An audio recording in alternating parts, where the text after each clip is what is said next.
हमारी यूनान की सभ्यता, मिस्र की सभ्यता, ये प्राचीन काल से चली आ रही है और इसके मूल में ही समरसता का सिद्धांत है। हमारे देश में नाग आते हैं, शक आते हैं, खून आते हैं, कुषाण आते हैं,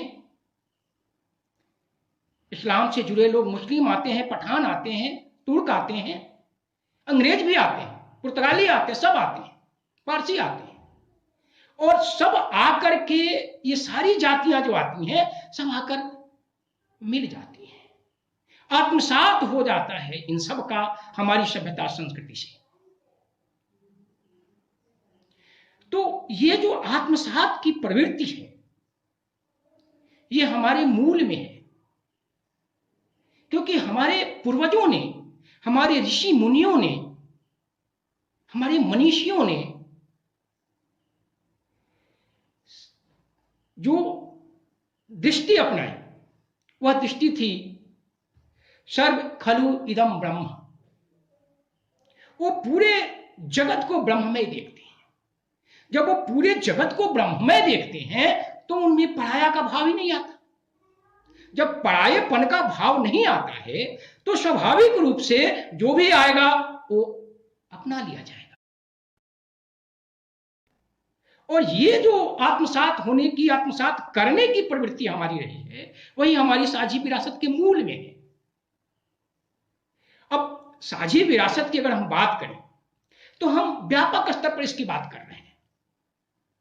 हम केवल गंगा जमुनी तहजीब की बात नहीं कर रहे हैं, ये तो उसका हिस्सा है ही, उसी की एक शाखा है, ये साझी विरासत की एक शाखा है, ये तो है ही। जो हमारी साझी विरासत है उस साझी विरासत को समझने के लिए प्राचीन काल में हम जब जाएंगे तो हम ये पाते हैं कि हमारे यहां देखिए विपरीत धाराओं को किस तरह से समझना, जानना और सम्मान देना यह परंपरा रही है।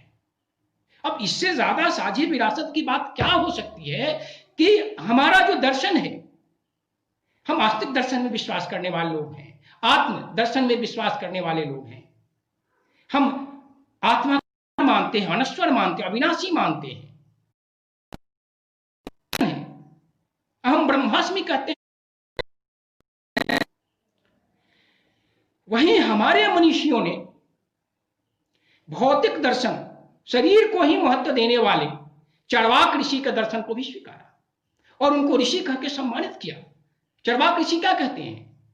ऋणम कढ़ित्वा घृतम पिबेत यावत जीवेत सुखम जीवेत। तो उनके यहां शरीर ही सब कुछ है और शरीर को ही महत्व दे रहे हैं, लेकिन विपरीत बात, आत्मा की विपरीत शरीर की बात कही जा रही है, लेकिन तो पर भी उसको सम्मान हमारे मनीषियों ने दिया, ऋषि चारवाक कहा। एक और उदाहरण हम देते जाए, समझते जाए। अब देखिए बौद्ध धर्म की हम बात करें, बौद्ध धर्म की अगर हम बात करते हैं तो बौद्ध धर्म में ईश्वर को नहीं स्वीकारा गया है। बौद्ध धर्म में ईश्वर से कोई लेना देना नहीं, आत्मा परमात्मा से उनका कोई लेना देना नहीं है, नास्तिक दर्शन है, ईश्वर को नहीं मानते। लेकिन हमारे मनीषियों ने किस तरह से उनको भी अपना मान लिया, अपनी साझी विरासत में किस तरह से उनको समाहित कर लिया कि उनको भी भगवान कहा, भगवान तथागत कहा। केवल बौद्ध की हम बात नहीं करें, जैन दर्शन, जैन धर्म की भी बात कर लें। जैन धर्म के यहां भी ईश्वर की बात नहीं है, नास्तिक दर्शन है वो। लेकिन हमारे मनीषियों ने क्या कहा? उनको कहा महावीर भगवान। ये है हमारी साझी विरासत। और यही साझी विरासत जो है वो हम शुरू से पाते हैं। ये अगर हम इसको और प्राचीन जाएं और हम अपने ग्रंथों में खोजने का प्रयास करें तो हमारे प्राचीन ग्रंथों में सबसे प्राचीन, धरती के प्राचीनतम ग्रंथों में वेद का नाम आता है। और वेद में, अथर्ववेद में लिखा गया है एक जगह, अथर्ववेद का एक मंत्र है, तीसरे कांड का 30वां सूक्त और 6ठा मंत्र, उसका भावार्थ मैं बता रहा हूं, जिसमें कहा गया है कि तुम्हारी जलशाला एक हो, देखिए साझी विरासत के कितने सुंदर ढंग से व्याख्या हमारे ऋषियों ने किया है। कहते हैं कि तुम्हारी जलशाला एक हो, अन्न का विभाजन साथ साथ हो, एक ही जुए में तुम जुड़े हुए हो, वैसे ही तुम सब प्रजाजन मिलकर ज्ञान रूप प्रभु की पूजा करो। समस्त प्रजा को सम्मिलित स्वरूप ईश्वर को ध्यान करने की, इनकी पूजा करने की बात कही गई है। यहां तक कि जलशाला एक है, अन्न का विभाजन एक है, सभी एक ही जुए में जुड़े हुए हैं। जहां इस तरह की प्रवृत्ति होगी वहां तो साझी विरासत ही होगी। और साझी विरासत एक तरह से जैसे कहते हैं ना कि जल में नमक मिला दिया जाए तो पूरा जल नमकीन हो जाएगा, उस तरह से हमारे सभ्यता संस्कृति में रची बसी है, इसको हम अलग कर नहीं सकते। हाँ, निश्चित रूप से आज के परिदृश्य में कुछ लोगों ने भ्रम पाल लिया है, यह भ्रम ही पाला है, इसके अलावा और कुछ नहीं मैं कह सकता, क्योंकि भ्रम पाल लिया है कि साझी विरासत को हम खंडित कर देंगे, तोड़ देंगे, जो संभव ही नहीं है। और इस पर हंसी ही आ सकती है और कुछ नहीं कहा जा सकता है। अब जिस देश के ऋषियों ने, मनीषियों ने कहा वसुधैव कुटुंबकम, जिसका अर्थ है पूरा धरती जो है, पूरी धरती परिवार है, जिनके दर्शन में, जिनकी चेतना में क्या है कि सर्वे भवन्तु सुखिनः, सर्वे सन्तु निरामयाः, सर्वे भद्राणि पश्यन्तु मा कश्चित् दुःख भाग् भवेत्। इस तरह की दृष्टि जहां के लोग हैं वहां की साझी विरासत तो जीवंत रहेगी ही रहेगी। हमें इसको समझना होगा। और अगर हम देखें कि यह परंपरा प्राचीन काल से हमारे यहां चली आ रही है और इस प्राचीन परंपरा को ऋषि मुनियों के बाद में हमारे साधु संतों ने भी प्रवाहित करते रहे हैं। वो लोग, कबीर क्या कहते हैं? कबीर कहते हैं कि सब घटी अंतर तू ही व्यापक धरे स्वरूपे सुरी, सब में ईश्वर को देखते हैं।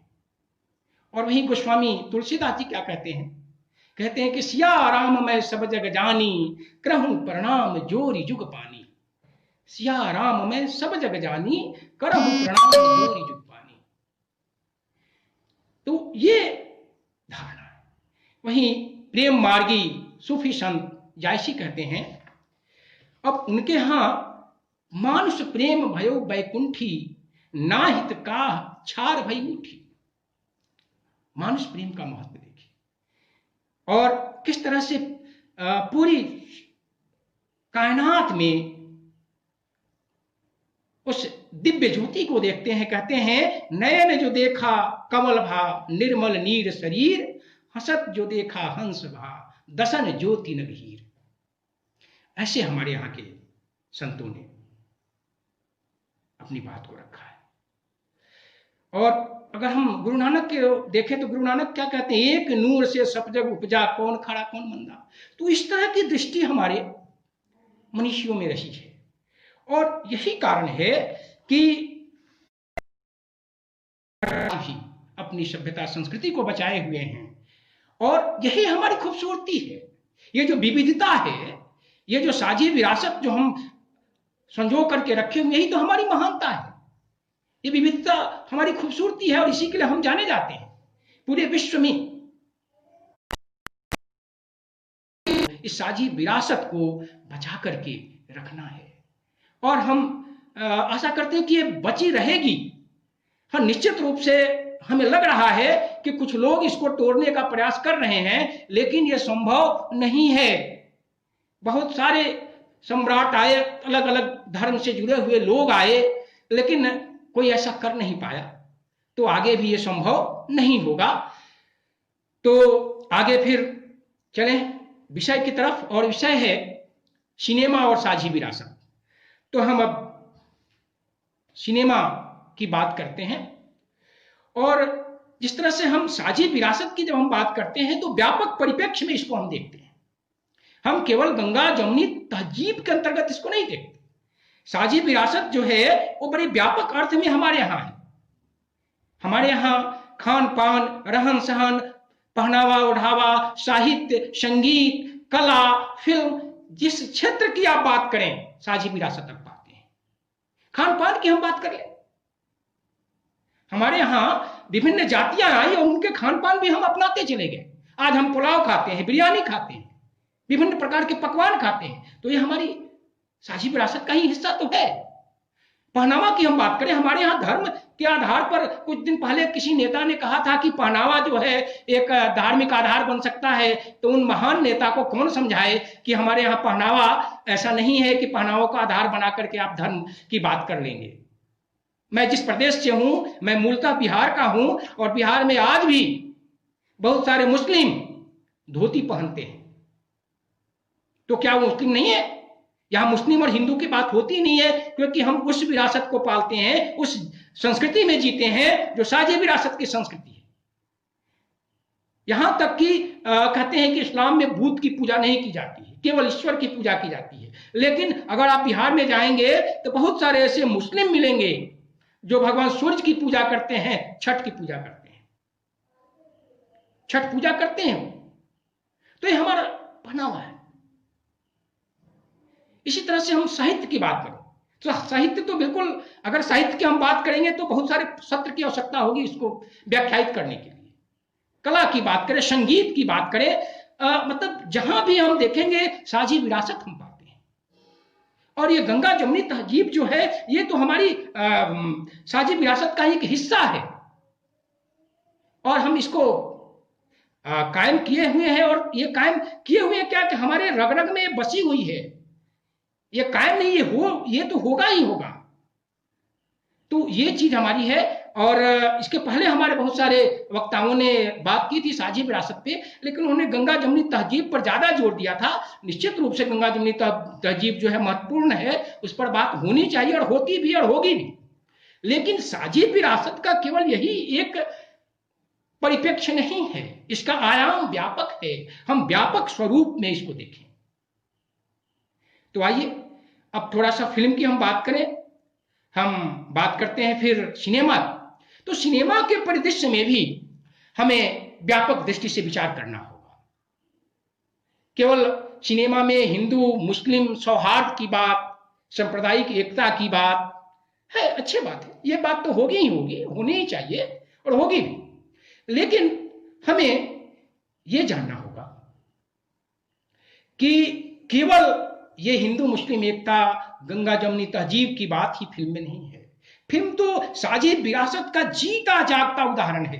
और मुझे लगता है कि भारत में अगर साझी विरासत का सबसे सुंदर उदाहरण अगर कहीं किसी को देखने की इच्छा है तो उन्हें फिल्म जगत की तरफ जाना होगा।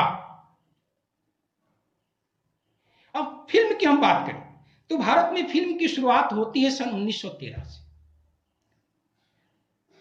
धुंधुराज गोविंद फाल्के, जिनको सम्मान के साथ दुनिया दादा साहब फाल्के कहती है, उन्होंने 1913 में फिल्म बनाई राजा हरिश्चंद्र। मूक फिल्म थी, लेकिन उसमें हिंदी और अंग्रेजी में बातों को लिखा जा रहा था। और ज्यादातर जो कलाकार थे मराठी थे, इसलिए लोग मराठी फिल्म के अंतर्गत इसको मान लेते हैं, लेकिन वो मूक फिल्म थी। इसके बाद फिल्म का दौर शुरू होता है तो केवल हिंदी और मराठी फिल्में ही नहीं बनी, विभिन्न भाषाओं से फिल्में बनी और आज भी बन रही हैं। और फिल्म के विकास में विभिन्न भाषाओं का योगदान है और इतना महत्वपूर्ण है कि किसी को हम कमतर नहीं आंक सकते। भाई हिंदी में अगर दादा साहब फाल्के हैं, वी शांताराम हैं, गुरुदत्त हैं, राज कपूर हैं, के आशीष साहब हैं, महबूब खान साहब हैं, तो फिर बंगला में भी है सत्यजीत राय हैं, बिमल राय हैं, असमिया में भूपेन हजारिका हैं, है ना, मलयालम में अदूर गोपाल कृष्णन हैं, कन्नड़ में बीएस रंगा हैं। किसको कम माना जाए? तो सबका मिला जुला योगदान है। ये साझी विरासत वहां है, हर भाषाओं का योगदान है और सबने ऊंचाई प्रदान की है। और यही कारण है कि आज एक सम्मानित स्थिति में भारतीय फिल्म जगत है। और संख्या के दृष्टिकोण से तो सबसे ज्यादा फिल्में ही बनती हैं। तो ये जो, और हम केवल भाषा के क्षेत्र की बात, हर क्षेत्र का योगदान है। दक्षिण से द्रविड़ भाषा जो है, द्रविड़ क्षेत्र का योगदान है, पूरब में जो पूर्वोत्तर राज्य उनका योगदान है, पश्चिम में गुजरात और इधर के फिर महाराष्ट्र, इस क्षेत्रों का योगदान है, उत्तर भारत का योगदान है, हर क्षेत्र का योगदान है। तो हमें इसको इस परिप्रेक्ष्य में, व्यापक परिवेश में देख करके समझना होगा। अगर हम देखिए और थोड़ा सा साझी विरासत की बात करें फिल्मों में, तो पहली फिल्म जो बनती है 1913 में बनती है, राजा हरिश्चंद्र। इसके बाद जो पहली बोलती फिल्म बनती है वो सन 1931 में बनती है, और बनाने वाले कौन है? आरती श्री ईरानी, जो एक पारसी। अब देखिए, साझी विरासत हमारे यहां फिल्मों में शुरुआत से ही रही है, प्रारंभ से ही रही है, और ये ऐसी रची बसी है कि उसको अलग करके देखना समझना संभव नहीं है। अब उस फिल्म में जुबैदा कौन है? नायिका है। विट्ठल भाई क्या है? हिंदू है, नायक है। पृथ्वीराज कपूर भी उसमें है। तो इस तरह से फिल्म जो है एक साझी विरासत का ऐसा नमूना है जो अपने आप में बेमिसाल है। अब हम फिल्म की बात कर रहे हैं। अब फिल्म में अगर हम चले उसके बाद, तो साझी विरासत को प्रकट करती हुई एक फिल्म आती है, साझी विरासत को दिखाती हुई फिल्म आती है 1936 में, और उसके निर्माता हैं JVH वाडिया और होमी वाडिया, और फिल्म का नाम है जय भारत। हिंदू मुस्लिम एकता मुख्य विषय है, और बड़े सुंदर ढंग से साझी विरासत और हिंदू मुस्लिम एकता को दिखाया गया है। और इसके बाद हम धीरे धीरे बढ़ते हैं। 1938 में एक फिल्म आती है जिसके निर्माता हैं महान फिल्मकार V शांताराम, और फिल्म का नाम है पड़ोसी। सांप्रदायिक सद्भाव की बड़ी सुंदर अभिव्यक्ति मिलती है इस फिल्म में। और इसके बाद फिल्म का तो अगर हम कहें तो कोई भी ऐसी फिल्म नहीं है कि जिसमें सांप्रदायिक सद्भाव, साझी विरासत हम ना देखते हो। यहां तक कि कहीं ना कहीं कुछ ना कुछ दृश्य बन ही जाता है। आप दीवार फिल्म की बात करें, अमिताभ बच्चन दीवार फिल्म में जब देखते हैं तो वो एक माफिया, एक डॉन के रूप में, और डॉन के रूप में है, और उसको जब गोली लगती है तो गोली सीने में लगती है, लेकिन बिल्ला जो है 786 नंबर का बिल्ला है, बच जाता है। तो हमारे जो निर्माता निर्देशक हैं इस बात को खूब अच्छी तरह से समझते थे कि जो साझी विरासत है वो हमारे रग रग में रची बसी है, तो इस बात को उन्होंने फिल्माया है। और अगर हम बात करें, एक कालजयी फिल्म आती है 1957 की बात है, मदर इंडिया। अद्भुत फिल्म। और अगर भारतीयता अपने संपूर्णता के साथ अगर किसी फिल्म में चित्रित हुई है तो मदर इंडिया। मदर इंडिया के बाद इतने सुंदर ढंग से मुझे नहीं लगता कि किसी अन्य फिल्म में भारतीयता चित्रित हुई हो। भारतीय परिवार को इतने सुंदर ढंग से दिखाया गया है। एक हिंदू परिवार है, लेकिन यहां भारतीय परिवार की मैं बात करूंगा तो इतना सुंदर, इतने सुख दुख गम, हर चीज, हर रंग आप पाएंगे। तो मदर इंडिया, और मदर इंडिया को बनाने वाले कौन? महबूब खान साहब। और इतनी सुंदर फिल्म उन्होंने बनाई, और उनको श्रेय यह भी जाता है कि पहले भारतीय हैं जो विदेशी भाषा के अंतर्गत नामांकित होते हैं अपने फिल्म के लिए, ऑस्कर के लिए। तो ये हमारी साझी विरासत की देखिए। और इसके बाद फिर एक फिल्म आती है, बहुत महत्वपूर्ण ऐतिहासिक फिल्म है वो, उस फिल्म का नाम है मुगले आजम, और बनाने वाले हैं के आसिफ साहब, बहुत बड़े निर्माता निर्देशक। के आसिफ साहब जब मुगले आजम बनाते हैं तो मुगले आजम अकबर को केंद्रित है यह फिल्म। निश्चित रूप से अकबर के बारे में इस फिल्म में तो होगा ही होगा, लेकिन इस फिल्म में प्रेम का बड़ा महत्व है। अनारकली और सलीम का प्रेम चित्रित है। इस प्रेम में एक ऐसा रंग है जो आज भी लोगों को बार बार देखने के लिए मजबूर करता है। अच्छा, इस फिल्म की जो विशेषता है, देखिए साझी विरासत किस तरह से इस फिल्म में के आसिफ साहब ने दिखाया है। मैं एक दृश्य आप सबके सामने रखना चाहूंगा कि अनारकली के लिए सलीम जो है, सलीम की भूमिका, और मुगले आजम अकबर की भूमिका में फिल्मकार अभिनेता पृथ्वीराज कपूर साहब हैं। तो दिलीप कुमार साहब यानी सलीम शिविर में है, युद्ध की तैयारी चल रही। क्यों? क्योंकि अनारकली को प्राप्त करना है। और दुर्जन सिंह एक पात्र है जिसकी भूमिका अजीत साहब ने निभाई है।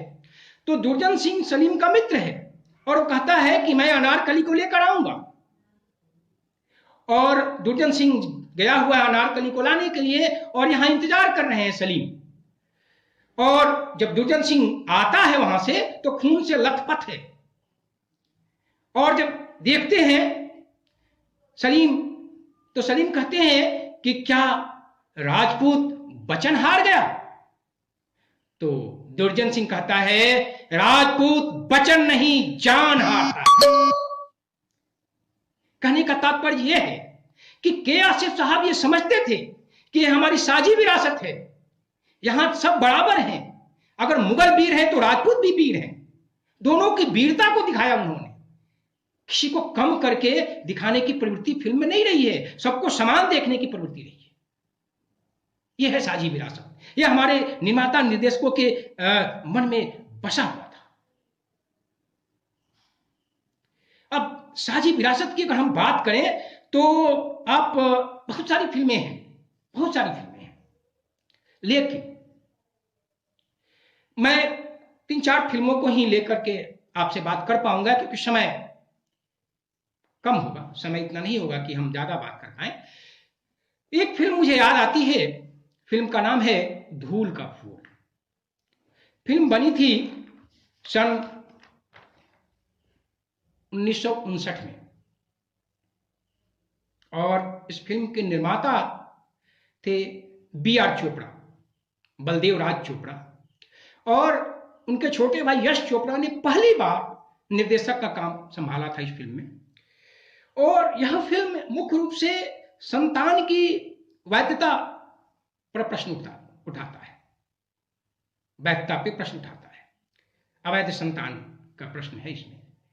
लेकिन इसके साथ साथ इस फिल्म में साझी विरासत किस तरह से दिखाई गई है। अब इस फिल्म में यह है कि हिंदू प्रेमी प्रेमिका है, और बच्चा जो गर्भ धर जाता है नायिका को और शादी नहीं होती, उस परिस्थिति में अब उस बच्चे को पैदा करके वो एक मुस्लिम परिवार में देती है पलने के लिए, और वहां उसका पालन पोषण होता है। और आप सबको बताना चाहूंगा मैं कि इस फिल्म को बेस्ट सपोर्टिंग एक्टर का अवार्ड मिला था, नेशनल अवार्ड। और जो अभिनेता थे उनका नाम था मनमोहन कृष्ण, जो अब्दुल रशीद की भूमिका उन्होंने निभाई थी। और इस तरह से साझी विरासत, सांप्रदायिक सद्भाव यहां दृष्टिगत होता है। और एक गीत है इस फिल्म का, और महान गीतकार, महान शायर लुधियानवी ने गीत को लिखा है। इस गीत में है, न हिंदू बनेगा न मुसलमान बनेगा, इंसान की औलाद है इंसान बनेगा। कितना सुंदर उदाहरण। और गाने वाले कौन? अमर गायक मोहम्मद रफी साहब, अमर गायक मोहम्मद रफी साहब। और संगीत नायक दत्ता सर का था। तो इस तरह से ये जो धूल का फूल जो फिल्म है, किस तरह से सांप्रदायिक सद्भाव को मजबूत करती है। इसी तरह से एक और फिल्म का मैं जिक्र करना चाहूंगा। फिल्म का नाम है धर्मपुत्र। बहुत ही मुझे पसंद है फिल्म ये। और साझी विरासत, सांप्रदायिक सद्भाव को अगर समझना है तो इस फिल्म को प्रत्येक व्यक्ति को जरूर देखना चाहिए। यह फिल्म बिजनेस तो ज्यादा नहीं कर पाई थी, लेकिन इस फिल्म को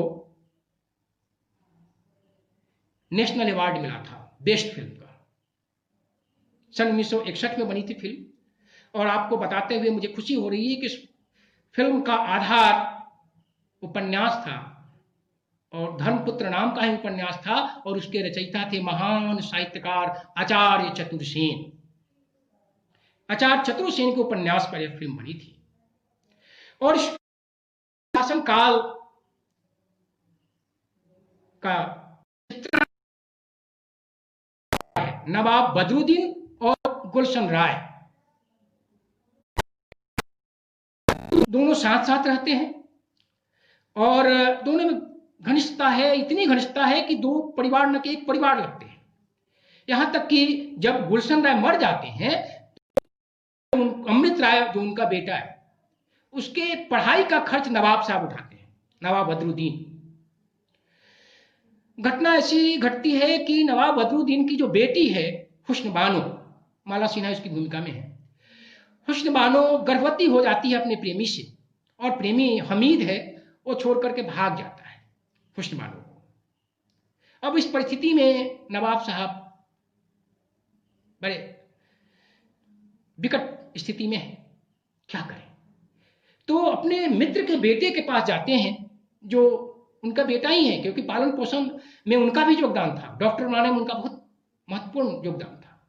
और उससे कहते हैं बेटा ऐसी बात है, तो कहता है कि मैं भी अपनी बहन हुस्न बानो के लिए चिंतित हूं, मुझे एक रात का समय दीजिए।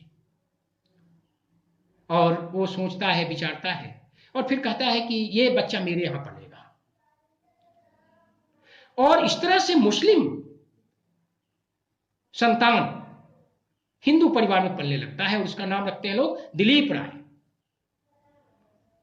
और इधर शादी हो जाती है माला सिन्हा हुस्न बानो का, और जावेद नाम के एक व्यक्ति से शादी हो जाती है। और फिल्म बनने के बाद फिल्म का जो उत्तरार्ध है उसमें हम देखते हैं कि जो दिलीप राय है एक कट्टर हिंदू बन जाता है और यहां तक कि हिंसा पर उतारू हो जाता है। और फिल्म में जावेद जो है वो एक मुस्लिम है, भले ही उसका हुस्न बानो का वो पति है, लेकिन मुस्लिम होने के नाते वो चाह रहा है कि इसको हम मार दें और मारने का प्रयास करता है, उसका पीछा करता है और ये नायक बना हुआ है सारे कट्टरपंथियों का, दंगाइयों का, और मारने के लिए आता है। पिता वहां रोकते हैं और वहां बड़ा धर्म और कल्चर की बात होती है।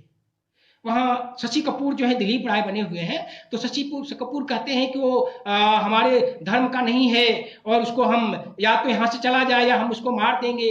तो कहते हैं कि धर्म तो तुम समझते क्या हो। तो धर्म कहता है कि वो धर्म की अलग ढंग से हिंसात्मक व्याख्या दे रहा है। तब वो कहते हैं कि धर्म वो नहीं है, धर्म है इंसान में भाव, इंसानियत का जगाना, इंसान में विश्वास पैदा करना धर्म है। और इस तरह से हम यहां देखते हैं कि अंत में जब उसको पता चलता है कि हुस्न बानो का वो बेटा है तो अफसोस करता है। और अंत में फिल्म में दिखाया गया है कि कोई भी धर्म उग्रता के आधार पर कोई भी धर्म महत्वपूर्ण या बड़ा नहीं बन सकता। कोई भी धर्म बड़ा तभी बनता है जब उसमें प्रेम, सौहार्द, एक दूसरे को समझने को, जानने की कोशिश होती है। तो इस तरह से सांप्रदायिक सद्भाव, साझी विरासत को प्रकट करती यह फिल्म है। हम जब साझी विरासत की बात कर रहे हैं सिनेमा में, तो हम व्यापक परिप्रेक्ष्य में बात कर रहे हैं। हम केवल फिल्मों के दो चार उदाहरण भी और फिल्मों का मैं आपको देना चाहूंगा।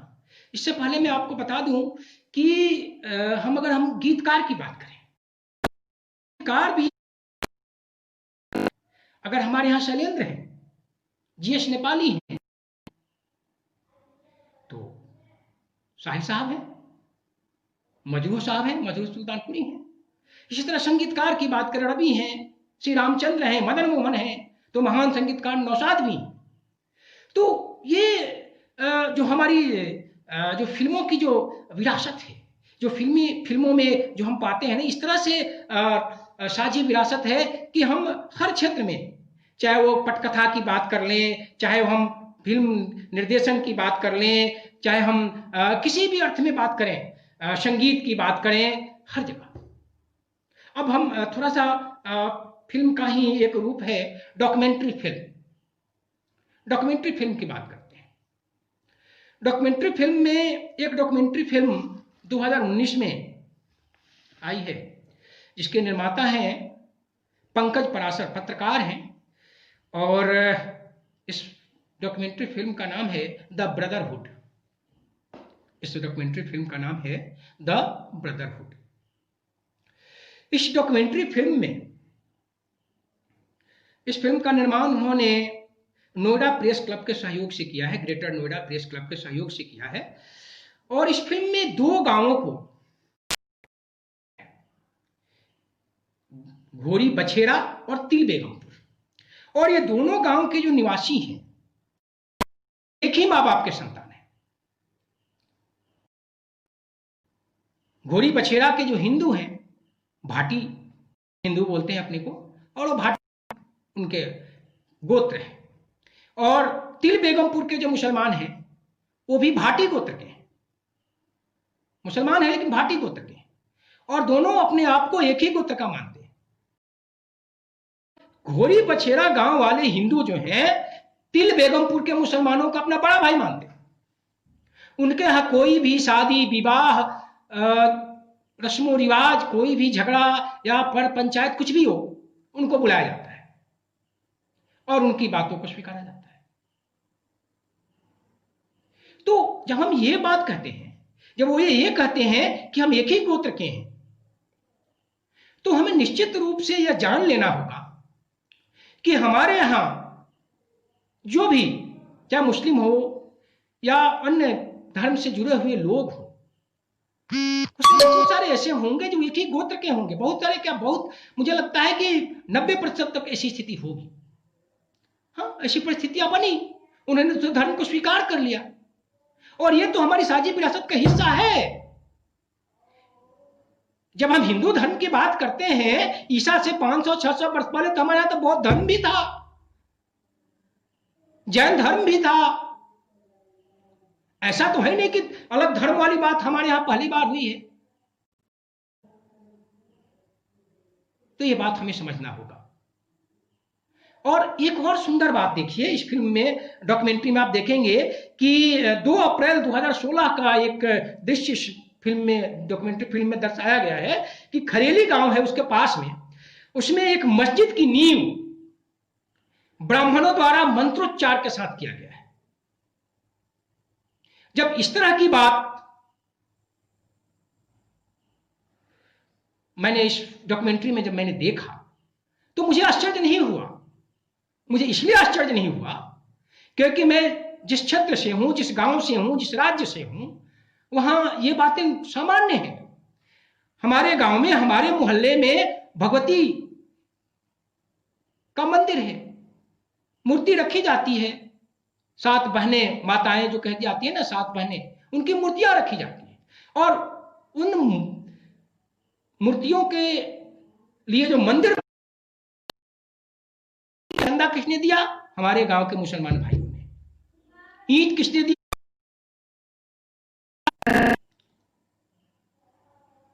तो ये चीज हमें तो बिल्कुल आश्चर्य में नहीं डालती। और मैं जो भी बोल रहा हूं, मैं अपने भीतर से बोल रहा हूं, क्योंकि मैंने अपने बचपन में ये सब देखा है। मेरे घर के चारों तरफ मुस्लिम परिवार के लोग रहते हैं, जिनको मैं ताऊ, चाचा, भैया कहता हूं, आज भी कहता था, और हमारे बच्चे अगर होते तो भी कहते। हमारे दादा परदादा साथ रहते आए हैं। अरे ताजिया की अगर हम बात करें तो ताजिया हमारे घर के सामने रखा जाता था, और उस ताजिए को देखने हम लोग जाते थे बचपन में, बड़ा आनंद आता था। और वो गदका खेलना, लाठी भाजना, जोगीरा कहना, अरे इतना आनंद आता था, पूछिए मत। और यहां तक कि ताजिया के लिए हमारी दादी, हमारी माँ, हमारी चाची गुड़ को पानी में मिलाकर के बनाती थी, उसको चावल फुला करके डालती थी और जाके पूजा करती थी वहां। यह है हमारी साझी विरासत। ये साझी विरासत मैं केवल बिहार की बात नहीं कर रहा हूं। अगर आपको साझी विरासत समझना, पूरे देश में जाकर देखिए, बंगाल में जाकर देखिए, जो दुर्गा माता का जो पंडाल बनाते हैं, मुस्लिमों का उल्लास देखिए, वहां कितने उल्लास के साथ वो बनाते हैं दुर्गा पूजा पंडाल। और फिल्म की तो बात ही अलग है। चाहे सलमान हो या कोई फिल्म अभिनेता हो, देखिए पप्पा मोरिया की जय जयकार कैसे करते हैं वो। तो साझी विरासत का इतना सुंदर उदाहरण हमारे यहां है, हर क्षेत्र में है, हर जगह है, और फिल्म इसको चित्रित करता है, फिल्म इसको चित्रित करता है, और फिल्म वाले इसको समझते हैं। अब एक और उदाहरण बताता हूं कि पूजा की जो बात करते हैं ना, कि मैं अपने बचपन की बात कर रहा हूं। मैं जो छोटा था तो मेरे घर में क्या होता था कि रोट वगैरह इस तरह बनाया जाता था, थाली में सजाया जाता था, उसको लाल कपड़े से ढका जाता था, और एक मौलवी साहब आते थे, उसे फतवा वगैरह कुछ पढ़ते थे, फिर हम उसको प्रसाद के रूप में ग्रहण करते थे। मैं एक हिंदू परिवार से हूं, तो यह है साझी विरासत। और साझी विरासत की जब बात करें तो फिल्मों में तो इस तरह से साझी विरासत है कि वहां जाति धर्म नाम का कोई चीज है ही नहीं। शादी विवाह की बात कर ले, सुनील दत्त नरगिस दत्त से शादी करते हैं, शाहरुख खान की पत्नी गौरी खान है। कितने उदाहरण दे, बहुत सारे उदाहरण हैं, हर क्षेत्र में उदाहरण है। तो ये जो फिल्म की हम बात करें तो साझी विरासत पर अगर हम बात करते चलेंगे तो बहुत सारी बातें होंगी, लेकिन मैं चाहता हूं कि कुछ ऐसी बातें हों जो मतलब ज्यादा आप लोगों को लगे कि हाँ ये महत्वपूर्ण थी, इस पे बात जरूर कर देनी चाहिए। तो उन चीजों को मैंने कोशिश की है कि आप सबके सामने रखूं। अब देखिए, डॉक्यूमेंट्री की हमने बात की अभी, अब हम सीरियल की भी अगर बात करें, धारावाहिकों की बात करें, धारावाहिकों में भी ये चीज दिखते हैं। हम लोग से शुरू करते हैं, वहां भी वही समरसता, सामंजस्य, सब कुछ बुनियाद में भी है, तमस्य विभाजन, लेकिन वहां साझी विरासत भी दिखाई गई है।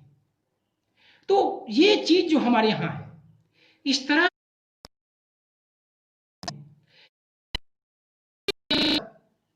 फिल्मों में। अब बात करती, एक बात मुझे बड़ी महत्वपूर्ण और मैं इसकी चर्चा जरूर करना चाहूंगा आपसे, कि महाभारत सीरियल बन रहा था, मेगा सीरियल, और इस मेगा सीरियल के बनाने वाले बलदेव राज चोपड़ा, बी.आर. चोपड़ा, वो बना रहे थे। और इस फिल्म की पटकथा महान साहित्यकार डॉक्टर राही मशहूम राजा जब इस फिल्म की पटकथा लिख रहे हैं तो उनसे किसी व्यक्ति ने पूछा कि आप भारत की पटकथा लिख रहे हैं? तो ध्यान दीजिएगा उन्होंने क्या जवाब दिया। उन्होंने कहा कि मैं एक मुस्लिम होने के पहले एक भारतीय हूं, और यह महाभारत जितना हिंदुओं का है उतना मेरा भी है। यह है हमारी साझी विरासत। यह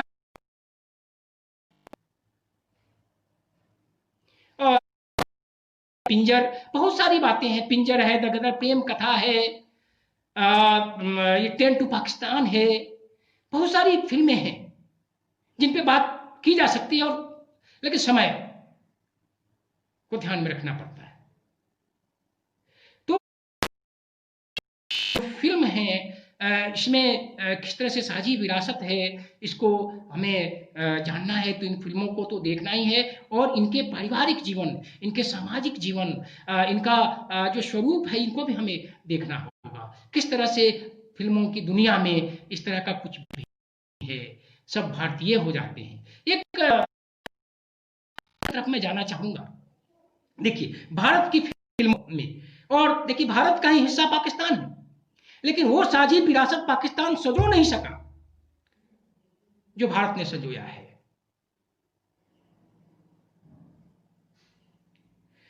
और ये जो हमारी विरासत है, इसको वो लोग तोड़ने का प्रयास कर रहे हैं, और वो समझते हैं कि हम इसको तोड़ देंगे, लेकिन और ये संभव है, लेकिन हाँ थोड़े समय के लिए लोगों को लगता है कि ये है, लेकिन हमें इन सब चीजों को ध्यान नहीं देना है, हमें अपने मूल को समझना है। और जब हम मूल, तो फिर ये दुविधा हमारी रहेगी ही नहीं, हमें कोई भ्रमित नहीं कर पाएगा। चलिए हम बात करते हैं, इतिहास के पन्नों की तरफ हम जा रहे थे। सन 1947 की बात है, जब देश का विभाजन होता है, तो हमारे जो फिल्म निर्माण के केंद्र थे वो मुख्य रूप से मुंबई में ये सब थे। और एक पाकिस्तान में केंद्र था लाहौर। पाकिस्तान के हिस्से में एक ही केंद्र था, लाहौर। जब देश का विभाजन होता है तो पाकिस्तान के जो फिल्म से जुड़े हुए लोग हैं वे सारे लोग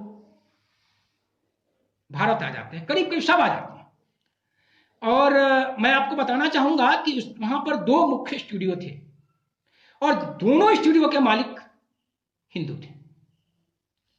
एक फिल्म स्टूडियो के मालिक थे आर के शौरी और दूसरे फिल्म स्टूडियो के मालिक थे दलसुख पंचोली। ये दोनों भारत आने को बाध्य हो जाते हैं, मजबूर हो जाते हैं। और वहां के कलाकार जैसे प्राण साहब थे, ओम प्रकाश जी थे, कुलदीप कौर, ये सब भारत आ जाते हैं, करीब करीब सब आ जाते हैं। लेकिन भारत का जो मुख्य केंद्र मुंबई था, बंबई जिस समय उसको हम बंबई कहते थे उस समय, मुंबई से बहुत कम लोग जाते हैं, एकाध अपवाद ही कह सकते हैं। जैसे मलकाए तरन्नुम गई थी नूरजहां, तो एकाध अपवाद छोड़ करके कोई नहीं गया, क्योंकि वो साझी विरासत को समझते थे, साझी विरासत को समझते थे। हाँ, एक नाम मंटो का भी आता है कि मंटो गए, लेकिन गए क्या? जैसे किसी पौधे को उखाड़ करके दूसरी जगह लगा दिया और कुम्हला के मर जाए, ज्यादा दिन तक जिंदा नहीं रहते हैं। अपने मुंबई को याद करते, अपने मित्रों को याद करते हैं।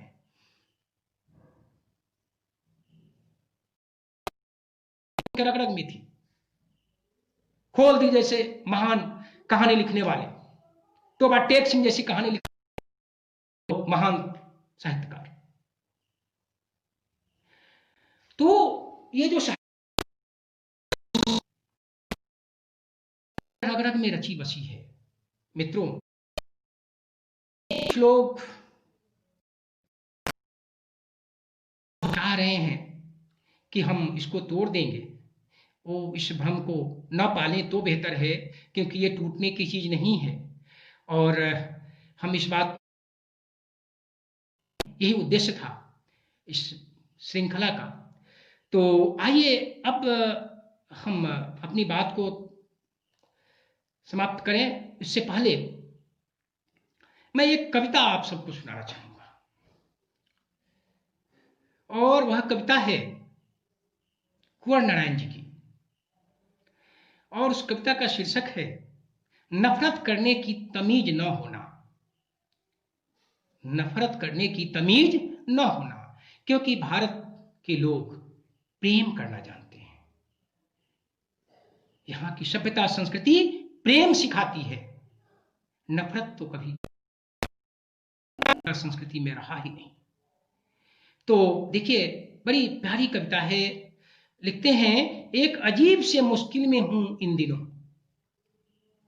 एक अजीब सी मुश्किल में हूं इन दिनों, मेरी भरपूर नफरत कर सकने की ताकत, मेरी भरपूर नफरत कर सकने की ताकत दिनों दिन छीन पड़ती जा रही, दिनों दिन छीन पड़ती जा रही। अंग्रेजी से नफरत करना चाहता, अंग्रेजी से नफरत करना चाहता, जिन्होंने 2 सदी तक हम पर राज किया, जिन्होंने 2 सदी तक हम पर राज किया। तो शेक्सपियर आरे आ जाते हैं, तो शेक्सपियर आरे आ जाते हैं। मुसलमानों से नफरत करने चलता, मुसलमानों से नफरत करने चलता, तो सामने गालिब आ खड़े हो जाते हैं, तो सामने गालिब आ खड़ा हो जाते हैं। सिखों से नफरत करने चलता, तो गुरु नानक आंखों में छा जाते, तो गुरु नानक आंखों में छा जाते, और ये कंबन मुत्तु स्वामी सब एक एक कर आ जाते। लाख समझाता अपने आप को, लाख समझाता अपने आप को कि वे मेरे नहीं, कि वे मेरे नहीं। और वह प्रेमिका, और वह प्रेमिका जिससे मुझे पहला धोखा हुआ था, जिससे मुझे पहला धोखा हुआ था, मिल जाए तो खून कर दूं। मिलती भी है मगर कभी मित्र, कभी मां, कभी बहन की तरह, कभी मित्र, कभी मां, कभी बहन की तरह, तो प्यार का घूंट पीकर रह जाता हूं, तो प्यार का घूंट पीकर रह जाता। हर समय पागलों की तरह भटकता रहता, हर समय पागलों की तरह भटकता रहता कि कहीं कोई ऐसा मिल जाए, कि कहीं कोई ऐसा मिल जाए जिससे भरपूर नफरत करके, जिससे भरपूर नफरत करके अपना जी हल्का कर लूं, अपना जी हल्का कर लूं। पर होता है, पर होता ठीक उल्टा।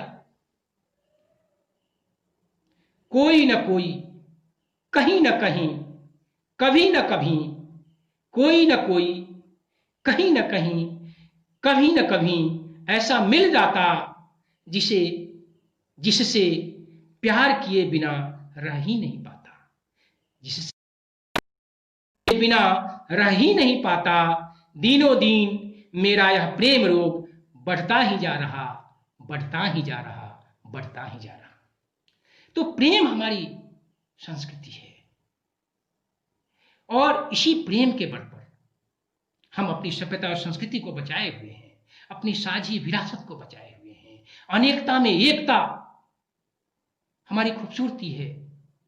ये जो विविधता है हमारी खूबसूरती, हमारा सौंदर्य है, हमारी महानता है। इस महानता को हमें संजो कर रखना है, बचा कर रखना है, क्योंकि विश्व में भारत को जब याद किया जाता है तो इसकी साझी विरासत, इसकी विविधता के सौंदर्य के लिए, इसके आध्यात्मिक ज्ञान के लिए याद किया जाता है। तो मित्रों, भले ही कुछ लोग प्रयास कर रहे हैं, लेकिन उन नासमझों को भी हमें समझाना है कि हमारे मूल में है, हमारे उत्स में है। अपनी पहचान ही खत्म कर देंगे, और हमारी पहचान खत्म हो ही नहीं सकती, क्योंकि जिस पहचान में प्रेम हो तो खत्म कैसे होगा, क्योंकि प्रेम तो ईश्वर का रूप है। तो मित्रों, आइए अपनी सभ्यता संस्कृति को, अपनी साझी विरासत को समझें, जानें, और अपने नासमझ भाइयों को भी समझाएं, और इस तरह से अपने देश को आगे बढ़ाएं। इसकी विविधता जो है, इसका सौंदर्य जो है वो बना रहे, ये हमारी कामना है। इसी कामना के साथ मैं आप सबसे विदा लेता हूं। जय हिंद, जय भारत।